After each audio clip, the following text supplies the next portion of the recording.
live. Oh, yay! We're on. There we go. It's always hard to know with live streams, isn't it? Like when it goes live, you're never quite sure whether you're really actually there yet. So yeah, exactly. Should we do our usual hello and welcome to the Shallow Proclamation? My name is Thomas, and as always, I'm joined by Paul.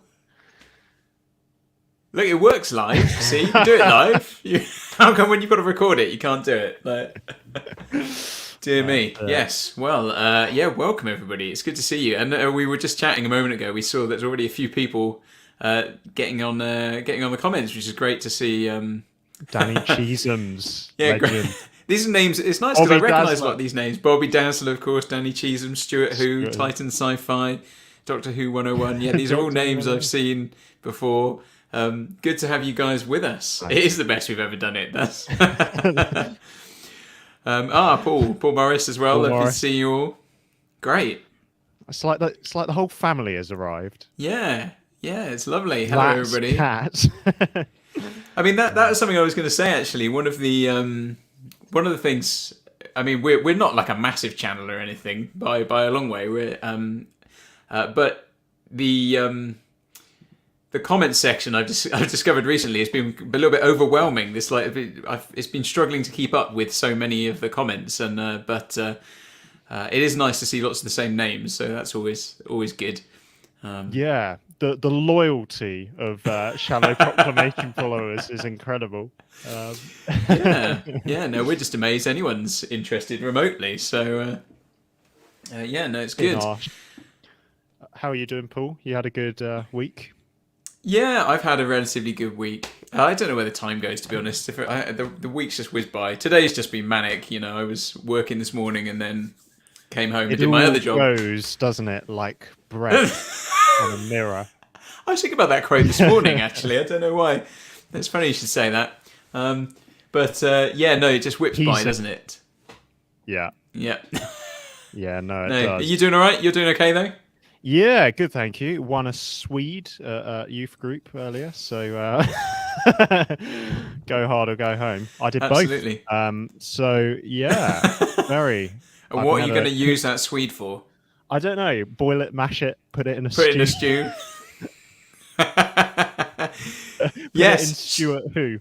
Stuart Who is very disappointed you're not in your dressing gown. That is very disappointing, Thomas. You know. Yeah.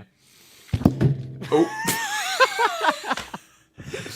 Smooth as always. Very smooth, Thomas. I thought I'd go in the studio at work to make this live stream a little bit more professional. So for once, I'm not just slumped in my bed, my dressing gown, eating some kind of snack. I thought I'd try and put on a bit of a show for you guys. But you've not got any Bombay mix with you tonight, then? Yeah. Who am I kidding? Dear me. Well, should we kind of crack on? Because good idea. Broad but shallow. Yes, that's good. To business. Dear. Right. So Thomas, season 3. I mean, it's another milestone. Every time we finish a season, it feels like we've achieved something. Yeah. So I mean, what are your thoughts? So I thought what we'd do, just give people a rough idea of where we're going. We'll just have a bit of a chat about season 3, and then we'll be done. No, then we'll talk about season 3, and we'll just have a quick chat through each story, and then also people have submitted questions. Loads of you guys have submitted questions, which is great, and we'll try and deal with as many of those as we can. And if you've got things that come up in the chat, we'll try and jump on those as well. And see, we'll give all our best proclamations, and see where we land. So, yeah. So season 3. What are your general thoughts coming out of it? Yeah, well, just what you hear, Paul, you've seen most of the classic era before, haven't you, across your childhood? Although you did mention that you hadn't seen a lot of Series 3 because a lot of it's reconned, whereas I'm going into this completely new. And I have to say, I've really enjoyed Series 3. It feels like we've been in it for a long time, partly because I think it's taken us longer to through other series, and also maybe the 12-parter which we ended up doing over multiple weeks, that felt like a long haul. But I think in terms of the quality of the show, it feels like it's found its feet a lot more. I think it might be my favorite series so far. potential overall. I think there might be stories from the previous series that are still in my kind of top so far, but as a whole, it's solid. What about you? Yeah, I mean, I think you're right. It does feel like it took us a long time, but then I think in some way I felt that I think every season we've got to the end and we've said, "Oh, think back to that first story and think how different that felt. Like what a long time ago it felt." So that I wonder whether that kind of is going to crop up a lot in these early seasons where the seasons are so long. But yeah, actually, I've really enjoyed it. And it is a season I've seen less of because, as you said, so much of it is recons that either I couldn't get it when I was younger because they weren't easily accessible, or I didn't watch a lot of them later on because there weren't kind of good versions out there. So I've really enjoyed it. I've been really surprised by it. There's been stories that have kind of come out of nowhere and I've really enjoyed.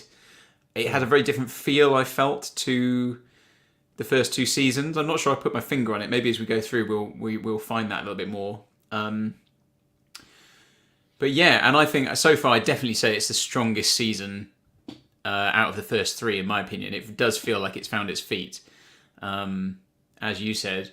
So yeah, I've been very, very positive about the whole thing, and I was always quite keen when we sat down to watch each story. I was generally feeling like I'm quite up for this, which is generally a positive thing. Yeah, sorry, this is my think back to the gunfights. And actually, we'll come on to that. We'll get there. Yeah, we'll get there. As a whole, yeah, very solid. But a lot has changed, hasn't it? I mean, considering that we went into this season with Ian and Barbara still, right? No, of course not. But you're wrong. Stephen had joined us in the time measure, hadn't he? Yes, you're right. So Stephen and Vicky, but Vicky to me feels like a long time ago. Yeah, nice, same. And then considering how many changes we've had since then, so I know it's the season of. I mean, there is a question we'll come to later, but it is the season of the companions, isn't it? If you count Katerina and Sarah, I'm never sure whether I'm saying is it Sarah or Sarah. I think it is Sarah, isn't it? Yeah. But yeah, look at all the names there. It is a season of companions. There's a lot of coming and going, which may be something for us to chat about as we get into it. Yeah. So there's a lot of change through the series, isn't there? It is, and as Gordon says, I like the third season. Sad, most of it. Yeah, it for all this change going on. It is sad that it's probably one of the hardest seasons to watch. Maybe requires the most patience because you're having to focus on these recons. But I think if you push through, I'm very glad we did it. Yeah. Yeah. Well, should we have a think through some of the stories? We'll try and just talk through them. We won't spend too long on each one, but so I mean, the series kicked off with Galaxy 4. Hi, Kevin. Good to have you. Welcome. Yeah, what's your thoughts looking back to Galaxy 4? Because that was a long time ago now, to my mind. It has a sort of Chumbly movement, doesn't it? Yeah, I like that story. I like the design of the Chumblers, and the fact that the aliens at the end are kind of innocent and just trying to reach out. I thought that was kind of a nice twist, that it's like, oh, actually, they're not these kind of menacing behind the curtain things. They just don't want to be seen because they're worried that their form will be too terrifying. Although we looked up a photo, didn't we? And they were horrific. But yeah, we were obviously dealing with animations for a lot of it, which was very nicely animated. And yeah, solid. Oh, and it had that incredible monologue, didn't it, by the villain? It's sort of looking into the camera and talking about death. Yes. That's very menacing. Yeah. It was a bit of a sleeper hit for me, actually, Galaxy 4. I don't know if it's my favourite of the season, but I really enjoyed it. And the reason that stuck out for me, I think, was because when it had been released on DVD, it was only released, the animation, sort of in the last, maybe it was around Christmas 2021. Can't remember. Maybe I'm getting the years wrong now. But I wasn't really interested in watching it. It wasn't a story that I thought, oh, I really want to go and see that. but I really enjoyed it. And I mean, the animation I thought was really lovely. But there was a grimness to the story. I think it was something to do with the fact it's on a planet that's dying and they can't escape, and the way the reconstruction was done of the planet kind of dying. Yeah, I don't know if I put my finger on it, but I really enjoyed it as an opening story, and it felt very different to the previous season, which was odd because I don't think at this point there had been a change in the production kind of behind the scenes. Really, Verity Lambert was still there. I think that was the case. So, but it felt very different straight away to my mind. So yeah, but a really enjoyable story. I think as I look back through these things, I think to myself, what would I be happy to watch again? And this would definitely be one of those. So yeah. So got off to a banging start, and then what did we have? Mission to the Unknown. Yeah, and we watched the U-Clan reconstruction of that, didn't we? Which is just beautiful. What uni was it, Paul? What university made it? Lincoln. No. Central Lancashire, was it? Central Lancashire, yeah. Yeah, what did you think of Mission to the Unknown? Because that was a bit... You didn't really know what was coming in that, did you? I mean, I knew it was a slightly different thing, because I knew the Doctor wasn't going to be in it and so on, but... Yeah, and as we picked up in retrospect, it's kind of Dalek Master Plan Part 1 in a way, isn't it? Because it kind of sets that up. I like the golf ball man with the northern accent. I think he's funny.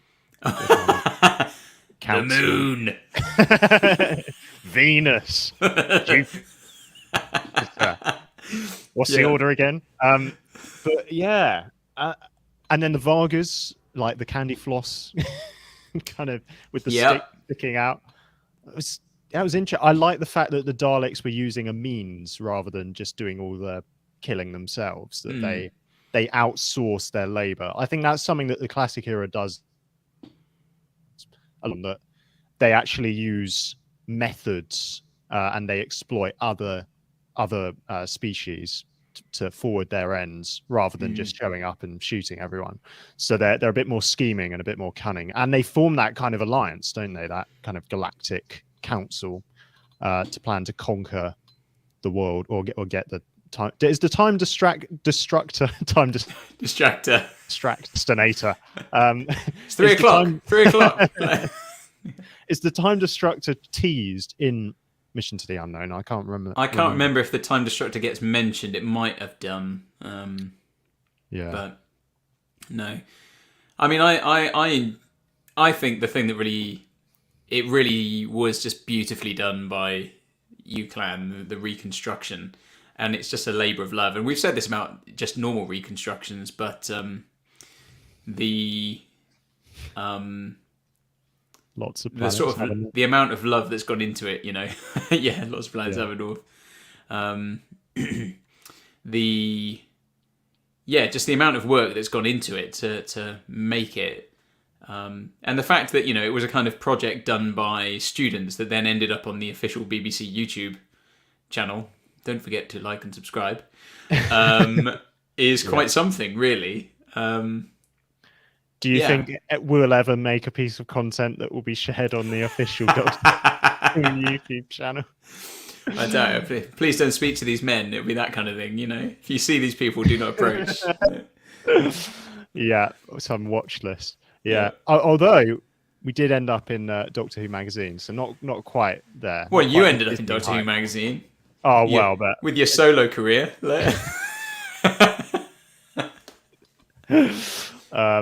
Yes. Okay. So obviously a one-parter. Diddy one. Sorry, I was going to say that was the question we had from Andrew Morrison asked about that. He said when Verity Lambert left the show after this episode, and other producers brought their vision afterwards, did you notice a change in style, humour, or atmosphere? So I don't know. What would you say? Did you think that you noticed something after that point in particular, or? Oh, that you've told me. No, it is interesting. But I wonder if does the show take on a more mature, kind of reflective edge after that point? Like, I don't know if before that point you had much of the Doctor kind of realizing he that kind of thing. Although obviously the story hadn't reached that point yet, and he hadn't lost that many companions before that point. But I don't know. Yeah, Galaxy 4 though was pretty dark, so I don't know. I wouldn't have said it was a clear cut kind of change, but no, what about you? I think I agree really that I'd felt that right from Galaxy 4 it felt very different, even though, as someone mentioned in the comments a moment ago, that Galaxy 4 was actually part of the second production block, so it looks like it was carried over. But I think generally the season does have a very different feel. It does feel a bit more like it's trying to be a bit more grown up, a bit grittier. There's lots of times I think in this season, didn't we? It felt like we said, "Oh wow, like that's quite graphic, isn't it?" Or that's quite bleak. Yeah. That's quite dark in comparison to others. So yeah, but I quite liked that. Yes. Yeah. Can you imagine? Call us, BBC.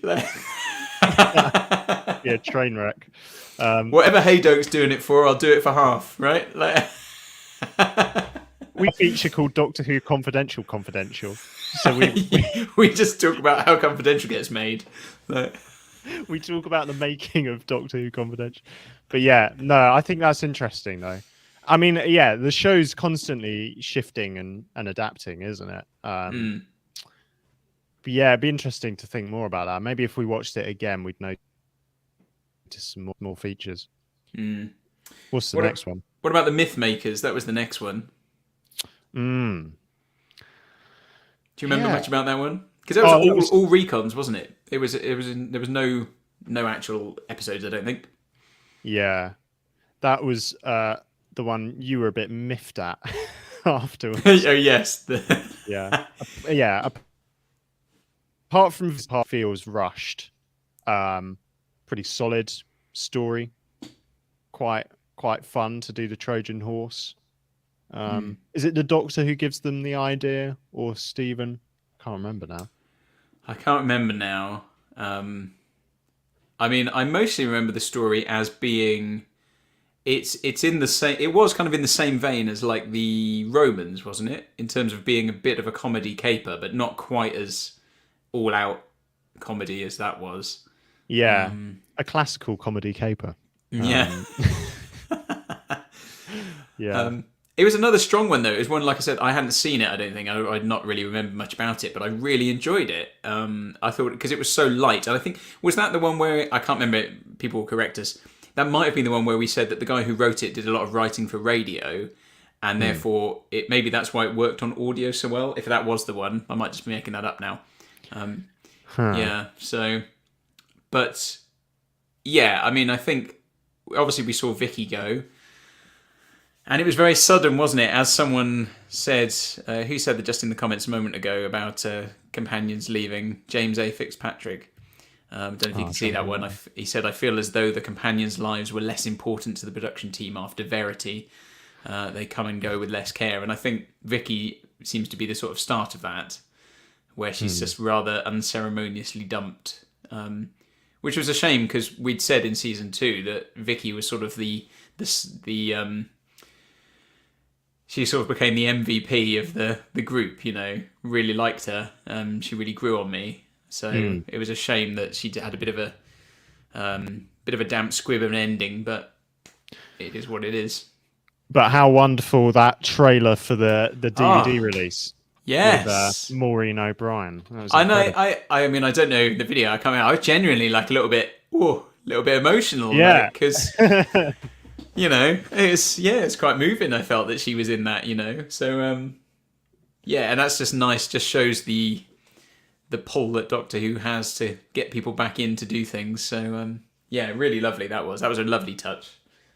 Yeah, I'll put the link to that in the chat because people might have missed it. It wasn't kind of a typical release, I guess.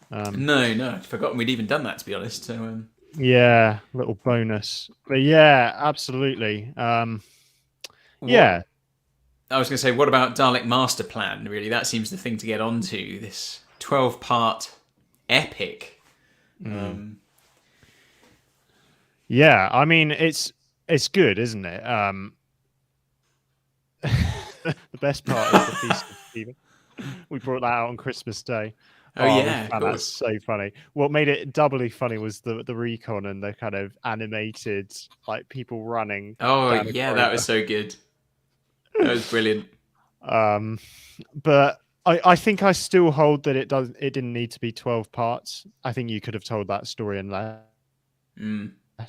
That final episode, my goodness, what a gut punch. The time destructor and like people withering away to skeletons. That's how Sarah dies, isn't it? We should drop a spoiler warning at this point. We are it is a series 3 review, so we are having some spoilers. So if you don't want any of series 3 spoiled for you, probably maybe come back and watch this once you've seen it. But you'd have to be in a pretty bad place in your life to complain about being spoiled for season 3 whilst you're watching the season 3 review. Like, you know, you'd have to engage a bit of common sense on that front. Yeah, I feel like spoilers are a bit overdone nowadays, to the point where like you're trying to make some point about storytelling and you mention a film from the 1980s or something and you want to talk about the ending and people are like, oh, spoilers. It's like, if you heard so much, you should have seen it by now. Huh? We had a couple of questions about Master Plan that kind of tied in with what you said there. So Paul Hunter said, was doing a 12-part story genius or a bad idea? JPR guy said, do you feel... these are all kind of similar questions or in similar veins. So JPR guy said, do you guys feel like the Dalek Master Plan may have weighed this season down a bit being so long, and so it's harder to appreciate the shorter stories around it? With that in mind, could the creative team have run out of steam after the epic, and so the rest of the season could be a bit thin because they put most of their energy into making Master Plan? Do you imagine it may be a bit the same when viewing the whole season straight through? By the time you get past Master Plan, are you and we as viewers a bit exhausted and thus maybe less enthusiastic for the stories that follow it? And then in a similar vein, John G said, Season 3 consists predominantly of 4-part stories, which are often seen as the optimum length for classic Who adventures. Does the 4-part episode format work for you? So there's a little bit all in there about kind of episode lengths around Dalek Master Plan and more generally. I think Dalek Master Plan, if it existed, might be one of the great Dalek stories. Up there with the Chase. Nothing's up there with the Chase, Thomas. Don't be silly. You know, you can't be just making these wild comments. We're live, right? Totally disrespectful. Absolutely. I think it is a bit long. I think because it was originally supposed to be 6 parts and got made up to it got made up to the 12. And I think you're right. It probably could have been 6, and it would have been a tighter story. It does become a bit of a runaround in the second half. And I think it made it hard work for us to watch, I think, because it was so long. At least normally if you've got recon, even if there's recons, I think we feel that you can get through a few and then you get a new story and you get a bit of a fresh start.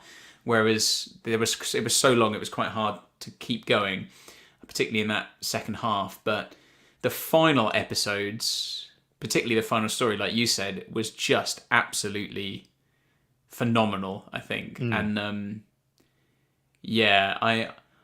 so it's a genius story, let's say that, but perhaps it didn't need to be 12 episodes long. I don't know if you've got thoughts on that.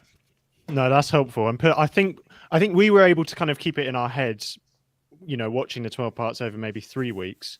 But yeah, I'm just trying to imagine, like, can you imagine having to wait 12 weeks for that story to be resolved, I guess? That's a long haul. So I do think it might be a broadcasting. They kind of tried it, but I do think as a general, the 4-part format seems to be something they're settling into, and it feels to me like a good length.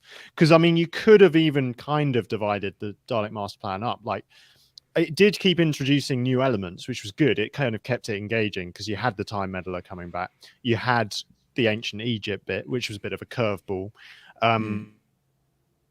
Enough, but yeah, for the reliance on the fact that you kind of need to know what the thread is tying this all together. I just wonder if by week 10 people are beginning to think, what happened in week 1 again? Yeah, sure.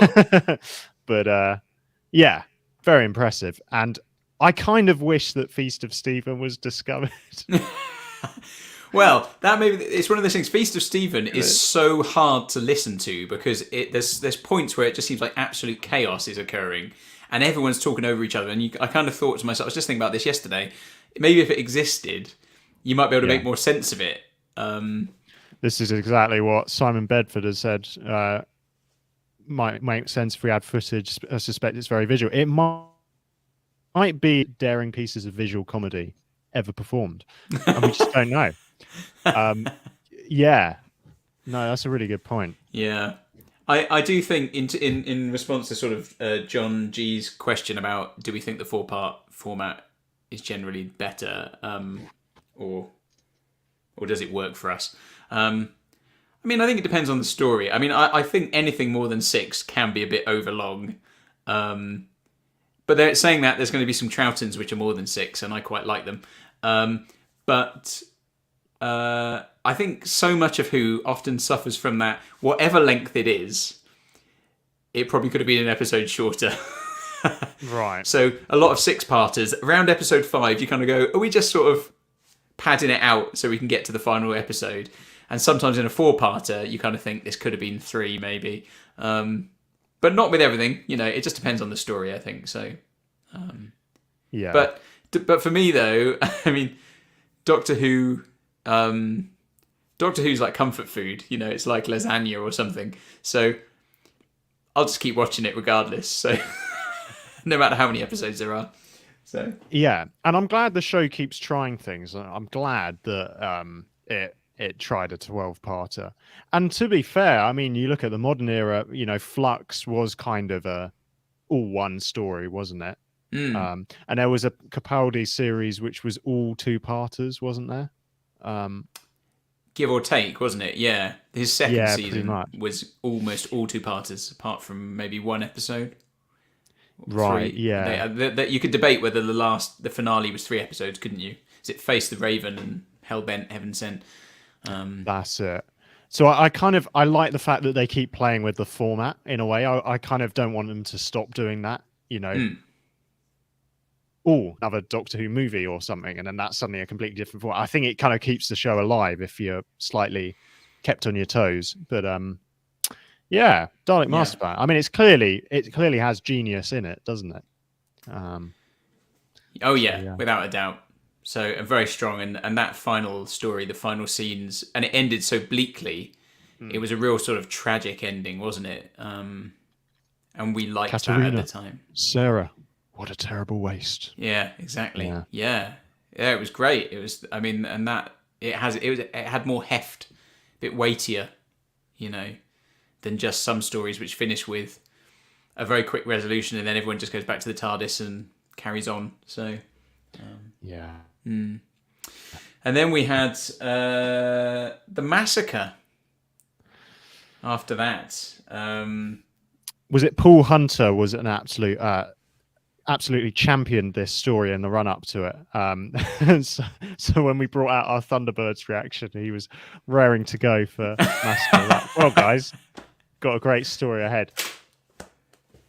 And he would. I think it is a great story. Did we have any real episodes for that? No, and I don't think there was anything at all, was there? Wow. I feel a bit bad about that story actually, because I don't feel I quite took it in. When I look back over the season, it's the one I look at and kind of go, I don't quite remember as much about it as I think I should, because so many people in the comments were saying how amazing it was. And I think I probably would like to revisit it again. I don't know whether it was just we had sort of recon fatigue by then after Dalek Master Plan, and I don't know, maybe that was it.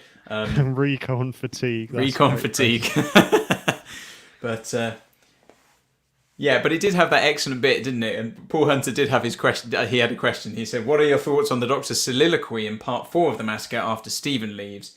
And he says, "It's perfect. I'll hunt you down if you say otherwise." So yeah, that for me was the highlight of the story, because I think as we mentioned earlier on, just this sense of kind of becoming a lonely figure, and that he he always outlives his kind of human companion. I mean, not many a couple have died at this point, but others have left and kind of. But this sense that life is kind of changing around him, and he's just kind of observing it and moving through it, and nothing can really stick to him. He can't really kind of anchor or find a. And we talked about how the TARDIS, he can't control a TARDIS, so he can't control where he goes and when he goes. And now in the modern era, he can. But actually, there's something quite powerful about the fact here that he's kind of permanently lost, and he's permanently losing people around him. And so whilst he's kind of always the smartest guy in the room in a way, there is a sense that he's the one that's left behind, which I think is quite powerful. And I don't think it had really come home in the classic era. I don't think they'd played that card really up to that point. Maybe at the end of the Dalek master plan, we got a bit of that, but I think that was him really kind of like vocalizing it and recognizing it. I don't know. I don't know what you made of that. Yeah, absolutely. And I think it's just another great example of, we've just had these moments where Hartnell has had his time to shine. And it's often been in these sort of little speeches. Sort of, you get it in Dalek Invasion of Earth when he says goodbye to Susan. I think there's a scene, was it in The Edge of Destruction, or one of those ones where he has a little monologue next to the console as well. Maybe, yeah, you might be right, actually. There's a few things like that where you just, regardless of what the story around it is like, you kind of just go, wow, like that was good. Yeah. So it underlines Hartnell's range as an actor. Yeah, I think series 3 for me has been the most emotional of the Doctor Who series we've seen so far, or of the first 3 that we've seen so far. And maybe that's why it's been my favorite, is we're beginning to have more of a kind of emotional depth. Yeah. Yeah. Well, then we moved on to the Ark, which was a bit of a change of direction, and we could finally watch something. It all existed, so that's good. Yeah, what did you think of the Ark? I flipping love this story. Yeah, I just love the setup. I mean, it's like imagine we're doing Noah's Ark in space. Brilliant. I'm sold. I think it's great. And the way that at the end of, so there was an unfortunate kind of parallel to COVID, which became hard to ignore. And that's just an unfortunate context in which we're watching it. But at the end of the second one, that brilliant twist where you think they're moved and they take off and we're going to go into a new story, but wait, they end up in the same place again, but in the future. And now the monoids have taken control. And I thought that was very clever. I think the weakest was maybe the penultimate one when they went down onto the planet and invisible creatures again, as you pointed out at the time. It's a little bit of a cop out. I mean, you can get away with it as an alien, but twice, because they were in the Dalek master plan, weren't they? Invisible creature, not the same species, but wasn't there an invisible?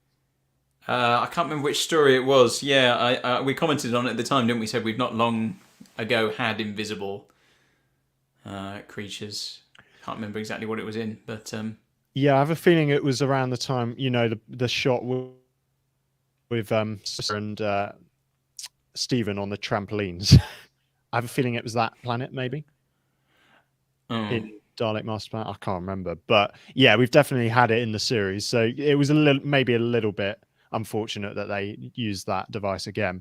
But having said that, it was well done, and the special effects. That's something you highlighted, wasn't it? Incredible. Yeah, that was a real standout for me, because I think even it's not even just for the time. Even now, looking at them, I was kind of going, "Oh, that is really good." Particularly the shots where they had the sort of airlock hatch opening into space and things coming out of it. I just thought it was really well done, and there were a few moments where we said, "Oh, how have they done that?" Like, was that the one where there was like a planet or something going across the screen, and we were saying, "Is that water? Is that smoke?" The exploding planet. It was like a bath bomb. Yeah. And I've got a lot of time for. I mean, it's certainly not easy. I suppose now, even now, people who do special effects, it's not an easy job. There's a lot of skill involved with it. But your job is, in many ways, so much easier than it could have been. You know, you can sit on a computer and get a lot of good stuff off it. Whereas these guys were just doing so much with very little money and not a lot of technology to work with either. And I really like sort of the way they were able to kind of come up with these really inventive things. And, you know, I mean, I've heard it said before, I don't know if it's really true, but I often say it anyway, that Doctor Who was often at the forefront of kind of pushing the boundaries in terms of things on TV, at least, technology-wise, effects-wise. I mean, I guess it could never compete with things that were on the cinema screen at the time, but... Although, as you pointed out, 2001... got some inspo from it, didn't it? Yeah, that on Dalek Master Plan, they did apparently ask some questions about it. So, yeah, and I think, you know, the arc is a nice. So it felt very strange. I think after you've had the Dalek Master Plan and the Massacre, which both are quite bleak, and then the arc was a bit more of a run around. You know, you've got guys dressed a bit like ancient Greeks in space, guys with, and then you've got monoids with bowl haircuts. Taking people to take them to the security kitchen, all that stuff. Yeah. So, but it's a good story, a nice little enjoyable one in the middle there. It has a good arc to it, and I like the moral at the end where the Refusions are like, we only allow you to live on this planet if you live in harmony. I thought that was quite good because they're like, this is our land. You can only be here. I thought that was actually quite a powerful message. Yeah, what did we have after the arc? After that came the Celestial Toymaker. Yeah. Which what did you make of that? Well, putting aside all the questions around it that came up, I quite liked it. You know, I think I came to it thinking, I know a lot of fans now think this is a load of rubbish. It's a bit of a duffer. But we said a number of times there were lots of things. The idea of having childlike settings like dolls' houses and clowns and toys and things like that. There's an inherent creepiness to that they're able to play on. And I think that worked quite well. I mean, maybe... I think someone said maybe like the idea gets a bit repetitive. Possibly so. I mean, again, I'd love to see it moving. It's nice that we've got that final episode. And that had that quite graphic scene as well with Billy... the kind of Billy Bunter type character who slipped off the thing and got electrocuted. And you had that quite... graphic thing, didn't you? Oh yeah, on the floor. Oh, it's wrong. Yeah. And then you see his kind of sizzled body. Oh, it was weird. Yeah. Yeah, someone had said about the animation of the Toymaker before in the comments, and I think I saw it and then kind of forgot about it. Maybe we should go and check that out at some point. But I mean, we've got a few other things to get through before we start going backwards, I think. Oh, we've got to check this out. Someone on YouTube has recreated an episode of Celestial Toymaker. I kind of want to see that. So literally what I've just been saying, Thomas. You're not paying attention to a word I've said. Like, yes. Sorry, I was temporary chat, but it turned out busy. The chat was echoing what you were saying. Sorry, no, my bad. Shocking. Totally disrespectful. Yeah. Yeah, need a jolly good smack bottom. That's the only part I missed, I promise. I mean, what are your thoughts on that? Yeah, I mean, I quite liked it. The ending was quite clever, wasn't it? Oh, Bentley Hartnell did an impression of him, and that. Yes. which was a very uncanny impression, to be fair. I imagine that they just got the actor who played the Celestial Toymaker to dub it in. I don't know. No, you'd assume so. Yeah, like you say, the kind of sensibility which gave it a creepy feel. But it did feel like they were trying to write Hartnell out of it a little bit, maybe. I mean, he's literally invisible, isn't he, as you say? And mute for one point. Yeah. Yeah, I was going to say, it struck me, I don't know if that was the first point in the season that it became really much more obvious that Hartnell was being sidelined. But it definitely, I don't know if it is the first point, but it does become obvious from then on. And we did talk about it quite a bit in future stories, didn't we? So who knows what would have happened if they'd actually done what they were initially going to do and have the Doctor come back as a different person, you know. We would never have had regeneration and things like that. So it would have been a very different turn of events, I suppose. But, you know, I'm kind of glad we got what we got in the end. Yeah. Yeah, getting a lot of love for this recreated episode. So, yeah. Also, I was really pleased. I was trying to remember her name at the time, and someone did put it in the comments. Carmen Silvera, I think it was, who was in it, who played Edith in Hello Hello. It was really nice to see her, because I quite like Hello Hello. It's probably a bit dated now, but that could be our next reaction channel where we watch Hello Hello. So Hello Hello. We've got a lot to work though. It's an easy start to every episode there, isn't it? Hello, hello, and welcome to our Hello, hello reaction channel. Yes. Hello. So yeah, to confirm. Oh, realise that. That's very cool. So yeah. Yeah, the kitchen one was bizarre, wasn't it? That was a bit of a... Yeah, that was the third episode. That's one of those ones, isn't it, where you've got a 4-part story where you go, did we need 4 parts? Could we have done this in 3? Yeah. Great stuff. And then we had the gunfighters. The gunfighters was the first point where I was like, reading the comments, and I was like, they're turning on us, Thomas. They're turning on us. People are very unhappy about this. I think we misjudged that one. Yeah. The thing is, though, we are honest on this channel. We're not going to pretend to like something just because everyone else likes it. No, look, okay. It's a good story. It's an okay story, and I think it's a testament to how good it is. For me, this is probably the weakest one. I mean, we had some real clangers in season 1 and 2, didn't we? That we kind of picked out. So the fact that this is probably my least favorite is a testament to how good the rest of the series is. But it is just the most workmanlike, run-of-the-mill Western. There's nothing Doctor Who about it. Literally, it could be anyone. Like, the only thing is the TARDIS shows up and then disappears. And then there's that quite clever meta moment where he's like, "You're fulfilling every cliche of the American West." And the song, literally calling it "The Last Chance Saloon." You're like, "Oh, this is." But we did point out that maybe part of the problem is we're not Western fans, are we, Paul? We think no. As Westerns. Kevin Merchant said in the comments, he said, "I hated Westerns, so I hated this Western." Which I think is probably similar to my own thoughts on it, actually. I'm not a big Western fan. And I really struggled through it. I just found it quite hard to be engaged, a bit dull. You can see the numbers on the live stream going down. 23 crashing. Now. Yeah. No, I mean, I don't think for me, I would just look at it and go, yeah, this is my least favourite of the season, but it wasn't even a hard choice this time. Yeah.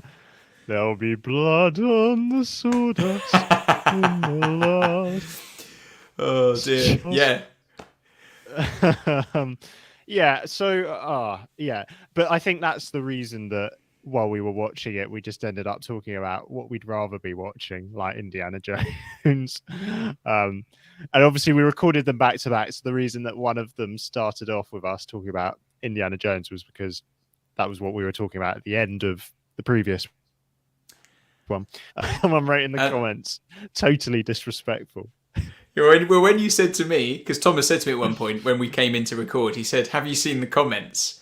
And I went, about the gunfighters. I said no. And he mentioned Indiana Jones. And I thought, oh, someone's going to be coming after me because of my impression I did of Short Round. I was like,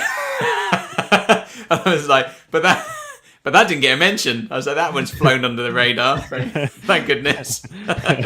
What we said about the episode kind of acted as a smoke screen for your your outrageous behaviour. Oh dear me. Yeah. Anyway, moving on from that. Then we had the Savages. Savages, Thomas. What did you think of this one? This was if maybe we can slot in. I think someone asked in as a question. Yep. The what was our favourite cliffhanger? And I think my favourite cliffhanger was the Savages. Really? Do you remember? Oh, yeah, the one where the Doctor is like lying on the table, and then the tension just builds up and up. Yeah. That was brilliant. I think my favourite cliffhangers so far in Doctor Who, classic era. Yeah, I've just been watching Trial of a Time Lord, the Colin Baker era, and the amount of absolutely rubbish cliffhangers.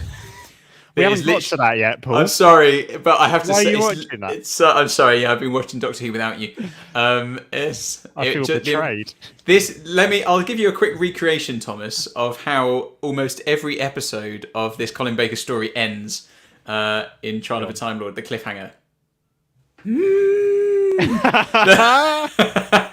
Thing is, I know exactly what you mean. Crash zoom, boom. Doctor's face, crash zoom. End story. Like, that's the whole thing. I'm just like, I've been sitting there literally saying, I'm going, flipping heck, come on. Like, anyway, we'll get there. We'll get to that. Savages, yes. Sleeper hit for me. Sleeper hit. It's one I'd never seen, knew almost nothing about. I knew nothing about. I thought it was about tribesmen from, like in the Unearthly Child. I thought it was that kind of era again, but it was nothing like that at all. Yeah, a genuine gem for me in this season. That I feel a little bit ashamed that I'd not watched it before and had overlooked it. Call myself a fan. I thought it was so good, and we talked about how it felt like it was ahead of its time. The AI kind of stuff. Not AI. What am I talking about? What's the word I'm looking for here, Thomas? It was kind of, wasn't it? Yeah. No, AI was that was the War Machines. Yeah. But we did say we thought it was there was lots of good stuff in there, didn't we? I felt like I was about to make a really good point, and then you go, where is that going? Like, I get that all the time. Yeah. No, genuinely loved it though. I genuinely loved it. I'm having we will talk a little bit about what our favourite story was, and I think it's going to be hard for me to pick because there's a few in this season where I go, ooh, that was good. And this was one of them. So. Yeah. And Stephen departure. Oh yeah, of course. Yeah, and that was so good. And the fact that there was the very little footage, of course, that exists, but this footage that does exist was just those little moments of Stephen leaving really made it really nice to watch. And the fact that Stephen gets a little bit of a send off at least was really nice to see. Maybe it's a little bit, it's a little bit sudden, I suppose, him going, but it was well handled, particularly when you consider the rest of the season and the way companions were dealt with. So, yeah. Sorry, I just found this quickly. What you were saying about the cliffhangers reminded me. Can you see that? Yes. Yeah, this is what you were saying about the cliffhangers. Wait. There's no sound. Oh, I'll tell them. You want to pop the trunk and roll the windows down, please?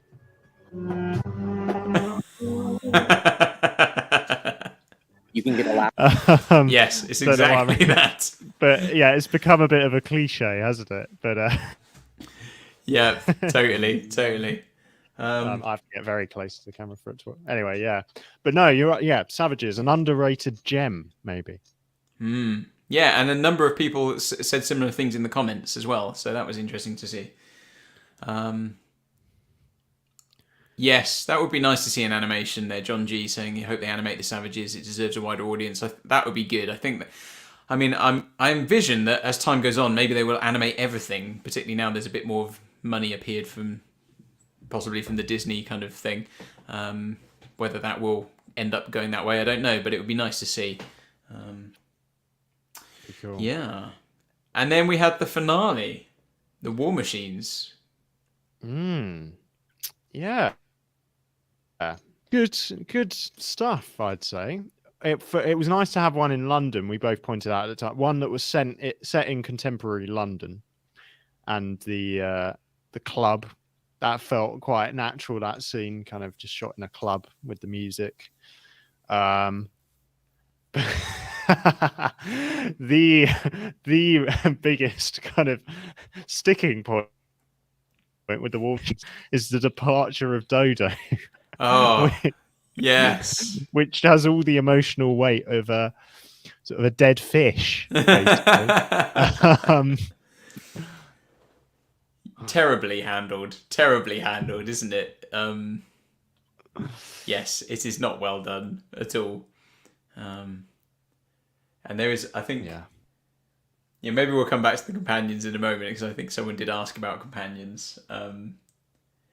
The War Machines for me it felt really fresh. There you go. Yeah, it feels like the basis for modern Doctor Who stories. Great minds think alike. Yeah, I mean, it felt very fresh to me, because I think we haven't had that sort of contemporary setting, and they were kind of in sort of modern London's places we recognised. Obviously, Dalek Invasion of Earth is set in London, but it was a slightly different thing.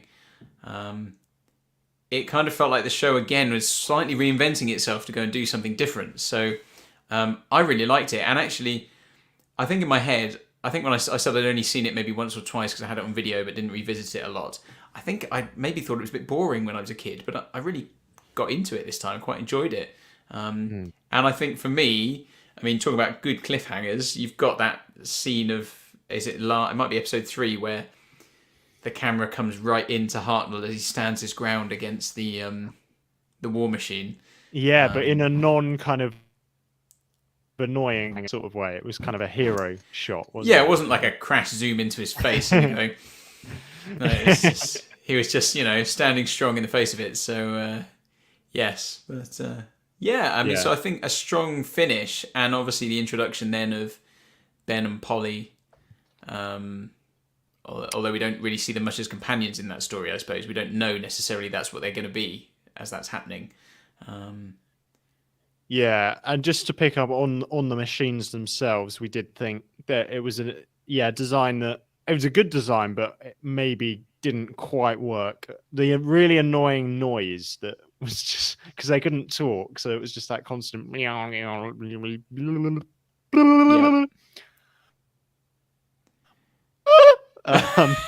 it just kind of kept on going. And it kind of drove us a bit insane, didn't it? Yeah, and the fact, I think I said in the story that the sound isn't matched to where the machine is. It's just overlaid over everything at full blast.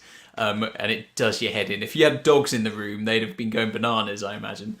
I thought you were going to say the bone of contention of that story was the fact that he says, the Votan says Doctor Who is required.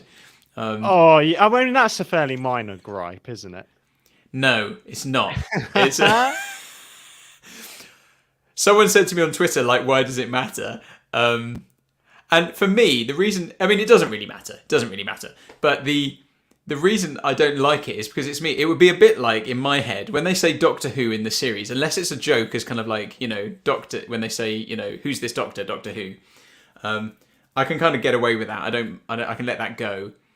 But when they call him Doctor Who in the show, to me that feels like if Luke Skywalker said to Han Solo, like, hey, come on Han, we need to get back to the Star Wars, and it just feels wrong, or like, here we are on our Star Trek, it doesn't work for me. It just feels like it's a bit of a chubby moment, isn't it? A chubby Have you heard that expression? Like, on the nose, kind of. Yeah, because we joke about when we haven't called it out for a while. I don't know if it's been done in a while. Is when they say the episode title in the episode. No, that's true. And you're like, although now they're called episode 1, episode 2, aren't they? So if someone, Well, sometimes it's natural. Sometimes it was natural to use the episode title, but it's like, I just feel like the Doctor Who thing is is just like Bruce Willis. Bruce Willis saying like he had a sixth sense, or like or it happens in The Simpsons when we're Bart, going on a Star Trek. yeah, he really did die hard. Like it's like that to me. Just it really kind of goes, no, don't do that.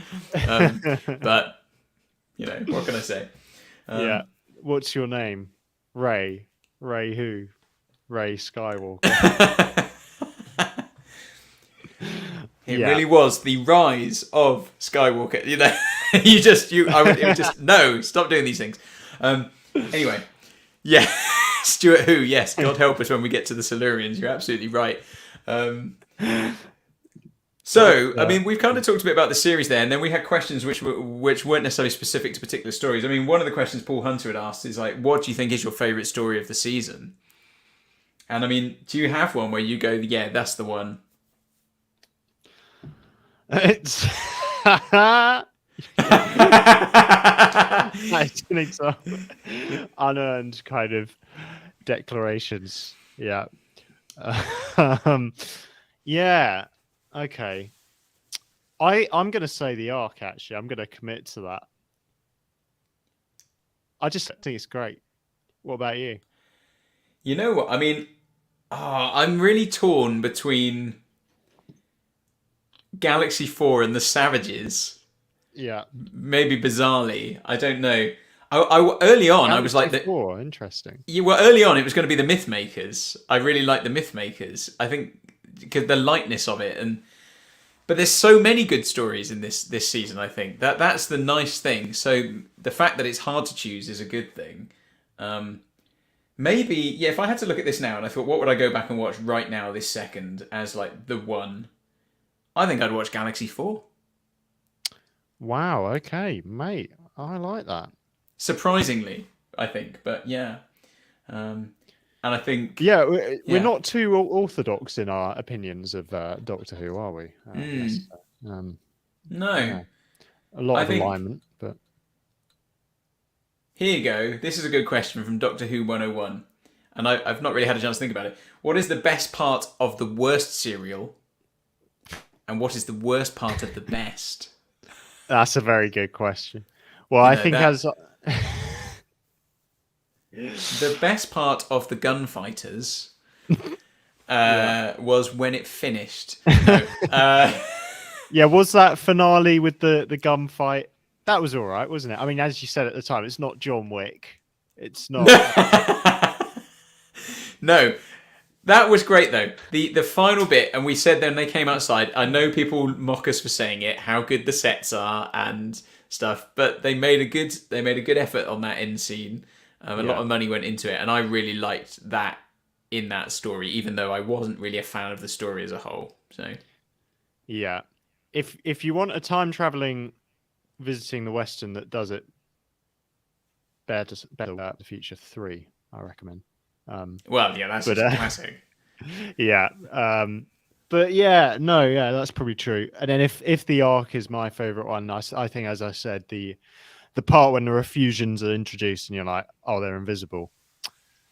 Budgetary concerns. No, but maybe not. Maybe it's more expensive to depict invisible special effects. I don't know. But yeah, what about it? Yeah, what's the worst part of Galaxy 4? Oh gosh, yeah, that's I don't know. I really liked it. So, I mean, it's got a sort of chumbly movement. Yeah.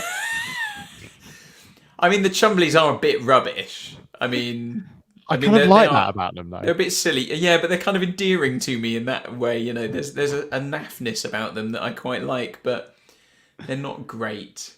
They're like chocolate fountains, aren't they? They do look like chocolate fountains. That's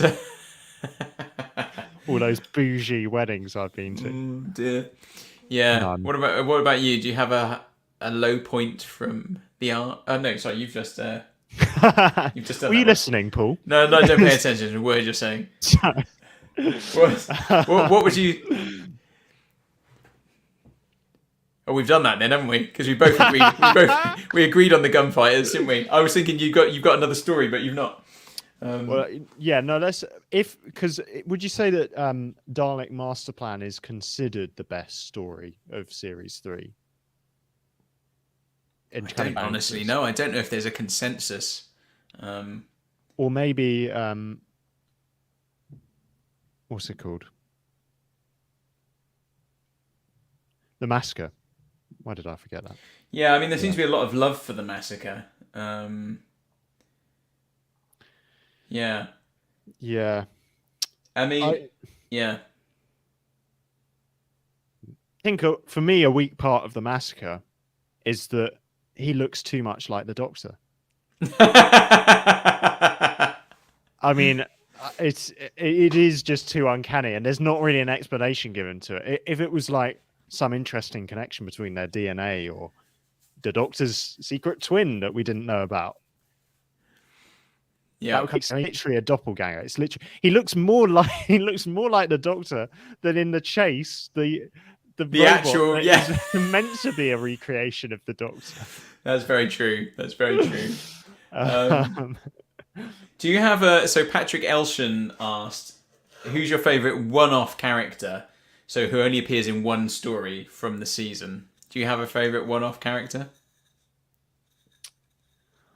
I like what's her name in the Massacre? Is it Anne Chaplet? Anne Chaplet.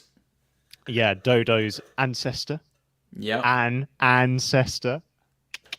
Nice. I think she was good, and I think someone even asked, didn't they? You might know who asked this question. Would she have made a good Dodo?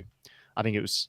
Yeah, I think she would have been a really good companion. Although there was something quite powerful about the fact that Stephen just had to go, and he didn't know whether or not she survived, and then you get that hint through Dodo that she might have survived, and her line kind of continued. So I thought that made for quite a powerful moment. But having said that, I do kind of want to see what she is as a long-term companion in a way. I thought she was really good, just from the recon. I don't know what you thought. Yeah, I think what in terms of her as a character or my favourite one-off. Yeah, I suppose both. Yeah. I think with the Massacre, I just don't think enough registered for me. So I don't know if I can really comment on it. But in terms of a favourite character, I mean, I find it hard to pick, but they would all come from Dalek Master Plan. It would either be Sarah Kingdom, Brett Vian, or Mavic Chen. It would be any of those three because there were a lot of good characters in there. So really who was the bald guy who did the kind of really kind of evil? Oh yes, I can't remember what his name was, but he was very good. Yeah. So here's a good question from James 31805. Not to be confused with James 31804. He said, "How do you think the companions have fared this season?" Yeah. Well, it's hard to last as a companion in Series 3, isn't it? And tying in with that, Paul Hunter said, which companion got the best departure in Season 3? And he said, I'm including Katerina and Sarah. I think probably Dodo. She's having a really nice time. She sends her love. No. I think Stephen probably got the best departure, didn't he? Because at least there was some kind of... Oh, yeah. Although, yeah, but I mean, Sarah's was good, but it was tragic. I mean, it was horrible. It was really horrible. So I suppose it depends what you mean by the best departure. Yeah, I mean, that was a good part. It was a horrible. In terms of kind of the emotional, you felt satisfied that they'd done the character justice. It's probably Stephen. It was sad that I really wanted it to be Vicky because she felt like a really big part of Doctor Who. Yeah. Throughout Series 2 and stuff. So I really wanted it to be Vicky, but yeah, probably Stephen. Yeah, I think in terms of how have the companions fared through this season, I think the answer would generally be quite badly. Seeing as there's so much kind of rotation through the doors, isn't there, of different people. I think best departure probably is Stephen, without a doubt. Well, it's without a doubt Stephen. I don't think you could argue anything else. But I would have liked it to have been Vicky, like you. I think Vicky deserved a better one than she got. But she's not the worst. Not the worst one. Dodo's is clearly the worst. Without a I shadow felt of a doubt. bad for her. Yeah, she did deserve better than that. I know she wasn't our favorite companion, but I think she began to settle into some good moments. And if she'd been given more to work with, probably would have been a lot better. But yeah, that was just awful, wasn't it? Yeah, I mean, I don't think I ever really took to Dodo, so whilst it's bad, I didn't really care either that she was gone. I think Katerina isn't around long enough to really, for that death to hit home much. And I did struggle with just the sheer kind of the fact that she was from ancient times. That I think they realized that didn't work because they, as someone pointed out, and Chaplet she was a companion from the past. The crew decided not to. I feel like Anne would have worked better because she's at least from a time period that's slightly closer to. She knows a bit more about the kind of fairly modern things, whereas I mean Katerina was just kind of thinking in terms of her the mythology of the time and stuff. Like, this is quite hard work because we're constantly having to fill the audience is more up to speed on the sci-fi elements than she is, so it made it a little bit exhausting. But yeah. I think you're right though about Sarah Kingdom, that it is a strong ending. And actually, Bobby Dazzler had said, which of the stories you viewed as recons would you most like to see the live action version of? And for me, is without a doubt the final episode of Dalek Master Plan. Agreed. Because it was so good, even as a recon. And like you say, her death in particular is really harrowing. And so I would really love to see that. But whether it really counts as it's a kind of a departure, isn't it? I suppose it's not quite the same as just leaving, but yeah, I think the whole season, companion wise, I don't know whether. I think it looked like, from what I read, it was a lot of stuff going on behind the scenes. People not getting contracts renewed. Sometimes things were just overlooked. Sometimes people were just told, "Oh, we don't want you anymore." And it felt like that was a bit of a mess behind the scenes on that front. Yeah. So I feel like it wasn't great for the companions this season, really. Yeah. Too disjointed. The companions in series 3, it's a bit like the hospitality sector. Like, they're just quite replaceable, aren't they? Or viewed as being replaceable. Yeah. And so it's like, okay, we need to have another man and a woman. Cool. Slot those in. Yeah. And just hope that people go with it. But yeah. Yeah. Do you have a thought on that thing, what you'd most like to see a live action version of? If they could find it. Well, yeah, in terms of a single episode, completely agreed that Dalek Master Plan final part. I think if a whole story would, I probably might say The Massacre, just simply because it's considered so good, and I think we got a sense of how good it was, but I think we would have just been able to keep up with it and kind of appreciate it more, well, obviously, if we had the actual story. So, yeah. Well, a similar question from Andy Rossim said, he said, it's naughty, but what episodes or story would you like returned in exchange for what to go missing? Can be a whole story or certain episodes. So, I mean, I would love to see more of Master Plan come back. Yeah. But I would also like to see the Savages come back. I mean, let's no two ways about it. We can throw that out. Yeah. We'll sacrifice that for yeah, if we could have 4 episodes. 4 episodes of something else. Yeah, that would give us the Savages, wouldn't it? Yeah, so I mean, you could. I might be tempted to do a straight swap of the gunfighters for the Savages, but then I wouldn't get any extra master plan, which would be a shame. So, we're being a bit totally disrespectful. yeah, well, I mean, obviously, very glad that whatever exists. You know, anything that exists is a bit of a win, isn't it? The series 3, it was kind of almost a bit of a miracle if something did exist. It was kind of like, yeah, absolutely. oh wow, we're watching actual footage. I was just about to make a comment there about footage that exists, but I realised that it wasn't appropriate because it was actually for the next season that we've started watching already. So, yeah, but we won't get into that. Yeah, someone's asked me what I think of Ben and Polly. I don't really want to answer that because we have watched the first story of series 4. So, it's series 3 for now. But yes, noted. Thank you.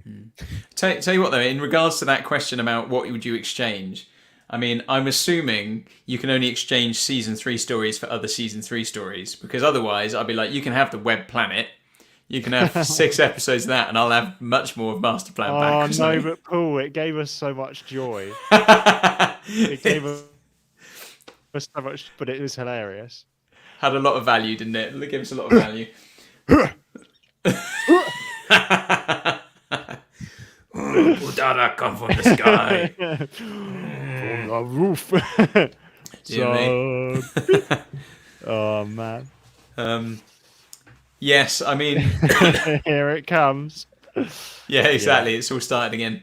Yeah, James 31805. It will get worse as there's not much live for Series 4. That's true, although almost everything now in the in the next season, most of it has now been animated, so that's quite good. So I think that'll make it a little bit easier at least than just the loose cannon ones.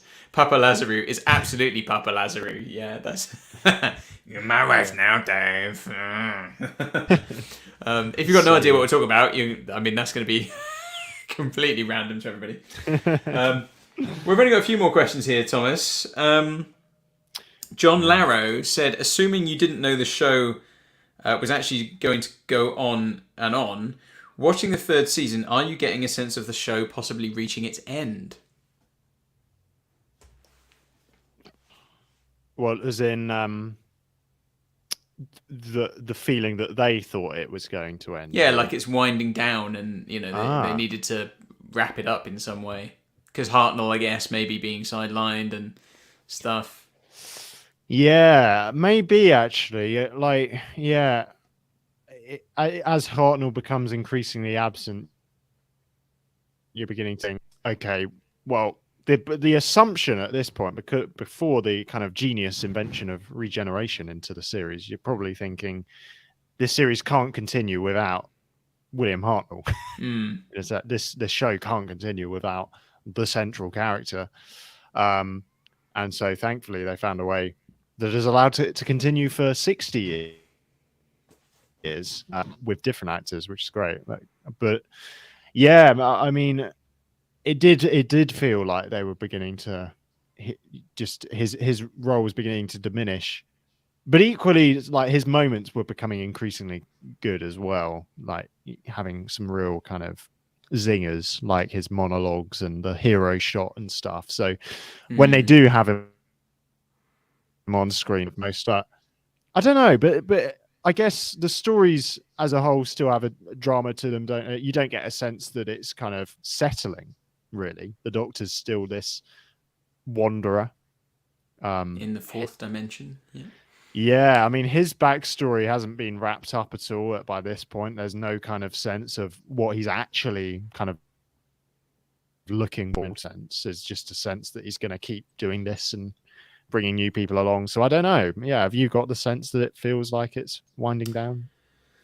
I mean, I think when you kind of talk about Hartnell being sidelined a bit, I mean, that was another question from James 31805. There have been a couple of episodes where the Doctor's not appeared. Did it matter the stories, or did we miss the Doctor? And I mean, I think we often did miss the Doctor. We did kind of say, oh, the Doctor's not in this one much. But in general, though, in terms of does it feel to me like it may be coming to an end? I mean, I think I would have said the opposite almost, because for me, season 3 felt like a real change of tone and direction. It like we said at the beginning, the way it feels like there's just a greater variety of stories. The stories are a bit more grown up. There's a bit of a harder edge to it, and particularly the final story, the War Machines, to me felt like almost like a manifesto for a new era. You know, like a complete change of direction, very fresh, very different, contemporary, that kind of thing. You know, I wouldn't have watched the end of the War Machines and thought, yeah, that's winding down. I'd have thought, oh, this is the fresh start for something new. This is the start of something new. So, you know, I never really felt that, really. I felt that season 3 was actually getting stronger and stronger as it went on. Even if Hartnell, you know, I wonder, though, if you were at home watching in the 60s, it'd be interesting to know how aware you would have been of Hartnell. I mean, you might have recognised that he wasn't in some episodes, but would you have been looking at it thinking, oh, we know Hartnell's not well and there's a problem with Hartnell? I don't know. It'd be interesting if anyone who was there at the time can comment on that. But to me, like I said, it felt like it was heading into something new and quite fresh. So, you know. Yeah.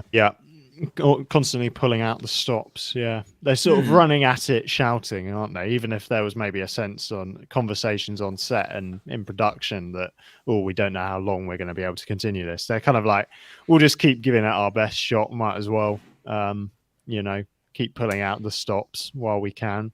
Yeah, there was never a sense to me of it being kind of workmanlike, like we're just trying to keep, you know, we've got to churn out this number of episodes and get it done. Because it didn't feel like that. It felt like, we've got a great story here. We're going to give our all on this. You know, this is a great script. We're going to throw good special effects at this. We're going to try something new here. So, yeah. But Stuart, who says, think the public knew was around the time of the start of the 10th planet. Okay. So, yeah. So, into season 4 by then. Bit of a way off, yeah. Yeah. Oh, there we go. Time with Hartnell leaving, what they would do. Right. Yeah. Interesting. But yeah. And then I suppose, Thomas, I mean, I admitted it, we've kind of given the game away that we've slightly watched, well, we've crept into season 4. But one of the questions... Just a tad, not very far. Andy Rossim said, what do you expect to come in season 4, given how season 3 ends? Yeah. I mean, or just season 4. I don't know whether... Because the seasons don't really tie together hugely, do they? In the sense of, you know, a dramatic ending to one leads you into the next one. They particularly, but so I don't know. What's your thoughts going to season 4, or just generally, just what you're expecting? Or I mean, I should say that in case people don't know, I know very little about the classic era, but one thing I do know is that this will be the season in which we'll have our first regeneration. I do happen to know that. So, of course, spoilers, mate. It's on tenterhooks because I don't know which story it's going to be. So, yeah, it'll be interesting to think when that comes. So, I know that's coming. I know that's going to be fascinating, and whatever happens and how the companions react to it, new companions at that point. Oh, yeah, it's going to be really interesting to see. Other than that, I don't know. I guess the show's just going to keep.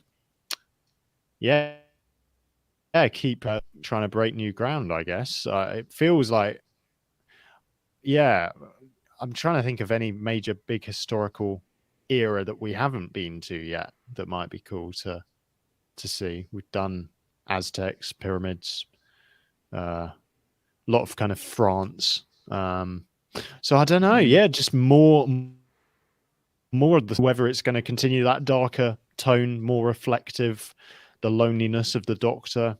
That's something I'd be interested to see, but genuinely have no idea. So looking forward to it. Yeah. One good question I think I've just seen. I don't have control of the clicking. MWMCFC said, are you planning on watching An Adventure in Time and Space after you finish the Hartnell era? It's quite good and covers a lot of the behind the scenes drama at that time. Now, remind me, Thomas, this was the thing that came out around the 50th anniversary. Have you seen this? I think you said you hadn't. I haven't. Because, and I mean, I have seen it, and it's definitely in our list of things to do. Now, we were doing things chronologically, but someone wrote this on a comment the other day about, are we going to do this when we finish the Hartnell era, as opposed to waiting until 50 years down the line. And I kind of went, yeah, maybe we should do it. So I don't know. What are people's thoughts? Do you think we should watch it immediately after the Hartnell era, or should we wait until further down the road? That'd be interesting to know what people think there, because we've not discussed it. Yeah. Yeah. I like this question. As you approach the end of the Hartnell era, what do you think of David Bradley's portraits, of course, in The Power of the Doctor, and there was a Capaldi story as well where he played him, wasn't there? Is it Twice Upon a Time, was it? The Christmas special, the final Capaldi story? Yes. Yeah, that's a really good question. Now we've actually seen more of Hartnell, do we think that was a good... I mean, it's always really hard a beloved character from before, because you don't want it to be a straight kind of impression. You've got to kind of try and make it your own a bit, because otherwise people are just like, oh, it's an impression. But equally, you want to try and capture some of the mannerisms and stuff. I think he does a really good job, actually, in terms of the little giggles and just the... Yeah, he definitely feels like the right actor to play him. I don't know. How have you... What have you made of that? Yeah, I mean, I've had sort of mixed feelings on it, and not so much. I suppose when I think about it, it's not so much Bradley himself. I've quite enjoyed him, and I think he's got a number of Hartnell's mannerisms and things down, and obviously the look. He's relatively similar in look to Hartnell, so they've done a good job there. I think he works better if you don't line him up side by side with Hartnell. Right. I think having just sat through most of the Hartnell era as we have, I don't think the way Stephen Moffat wrote the First Doctor is a particularly accurate reflection of what the First Doctor was like. That's interesting. So I think what I felt about Hartnell's Doctor is he's much more in control of things. He's not the grumpy old man that he sometimes gets the reputation of being. He has grumpy moments, but he's also quite childlike and mischievous and full of the joy of sort of things as well. And I don't think, as Gordon W. said, the portrayal is fine. The problem is Moffat thinking the First Doctor's a bigot. The idea, having him come out and talk about giving Bill a smack bottom. Right. And as if that is that's one line that he says to his granddaughter in the whole thing, and that becomes the defining characteristic used for that Doctor. For me, that really kind of grates. Yeah, because the other weird thing is, like, it's the same character as Peter Capaldi. So yeah, technically, it's the Doctor. So why are you trying to say that this earlier incarnation of instantly advanced, intelligent kind of Time Lord? It's weird. I mean, obviously there might have been issues with the classic era, but it's weird if in the modern era you're portraying earlier incarnations of the Doctor as like being really backward. I mean, he's had some kind of development, I guess. Sure. Yeah. It's like I think Peter Capaldi's Lords are so kind of ahead of everything. It's kind of like you realize this is you kind of thing. You from a few decades ago. I do think Bradley is excellent in An Adventure in Space and Time, and I think it looks like there are probably some votes here for us to watch it when we finish the Hartnell era, and actually that probably makes more sense, really. So we might only be weeks away from this kind of thing, so maybe we'll get around to that, and then you'll be able to give even more thoughts on that, I suppose. Yeah, that'd be cool. Yeah. Well, we should probably let people get to bed. Oh, we must show this. Bobby Dazzler, yes, of course. Friend of the show, has made a little logo. Let's have a look. Can you see that? Yeah, there it is. Popped this up on Twitter for us the other day, and it was Bobby Dazzler said they weren't sure about the turquoise colour. I really like the turquoise colour. I think it works quite well. I really love it. So yeah, it was just a nice little thing Bobby Dazzler had done. I don't know in what you did it in, whether it was some kind of Photoshop or whatever it was. I don't know. It was complete, wasn't it? Yeah. Sorry? It was completely unprompted as well, wasn't it? Yeah, It's it's brilliant. There's a logo. Yeah, so yeah, really love that. Thank you so much for doing it. Just really kind of unexpected and just a nice thing to kind of log in and find. So yeah, no, thank you. And I'll just show the other one. the other one. In context, that's nice. There with we are. the open titles in the background. Yeah, I like that. The opening titles in the background, really, really lovely. So. Yeah, you're quite photogenic, aren't you, Paul? I've just realised. No, really not. I don't think so. I think everything I look at now, I think, I just look really old and haggard now. Like, I need to regenerate. Like, this body of mine's wearing a bit thin. But, man. Yeah. Dear me. Guys, thank you for joining us for this. And thank you for those of you, all your comments on today's thing, and for those of you who threw questions in beforehand. Thanks for joining us through season 3 and other seasons. It's really good to have people along on the journey. We do our best to kind of keep up with comments and things and try and interact with you guys, because we do love to, it is great to do that and interact as best we can. We hope that kind of you'll enjoy season 4. Stick with us through that. We've got lots of exciting things to come on that front. So, Yeah, thank you, Paul, for... I can't imagine doing this with anyone else, is what I'm saying. I genuinely don't know anyone else in sort of close friends who would be up for doing this. So thank you. I will say, I agreed to doing this channel, and then I looked up how many episodes there were. And I was like, oh my goodness. What? I lulled you in. Yeah. So don't look it up first. Don't do that. No. But with something like, we're over an eighth of the way through, aren't we? I think. Also, the seasons now, are going to get shorter. Yeah, they are. I don't know, not by much initially, but a little bit shorter, and then gradually shorter again after that. So, things will move a bit more quickly, I think, as well, and we're going to be in a different phase soon, as you say. Yeah. And a huge thank you to all of you guys for watching us. It's very, very great to have us saying, and just lovely to see the community sort of forming. And you might not agree with everything we say about the episodes, and that's okay. What's a gunfighters between friends? Okay? But we love the show, and we laugh at it a bit sometimes, but it's all meant in safe, isn't it? We're not trying to undermine Doctor Who. We're doing this to share the joy of Doctor Who, which we think more people need to be aware of, and hopefully more people will be aware of again with the Disney Plus and exciting kind of things coming up. It feels like Doctor Who could become a really big thing again and start appealing to people who wouldn't call themselves. That's kind of the watershed. That's the big moment, isn't it? When you can get Doctor Who to become appealing to the general public. That's quite cool.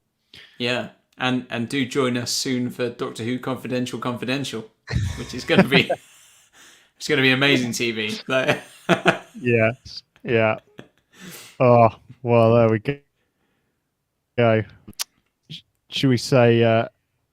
Should we just disappear and then say? She sends We're her having love. a lovely time in the country. And then die of syphilis. I can't believe that. I can't believe someone wrote some fan fiction. My goodness. Dear me. Yes, we should knock that on the head. So thank you guys. We'll be. I don't know if I was going to say, we've not really discussed it. I don't know if we're going to have a slight break in transmission between the end of season 3 and beginning of season 4. We haven't quite. I don't know what we've talked about, but we'll see. We'll be back. We will return. So we'll see you soon. Goodbye. Lots of love.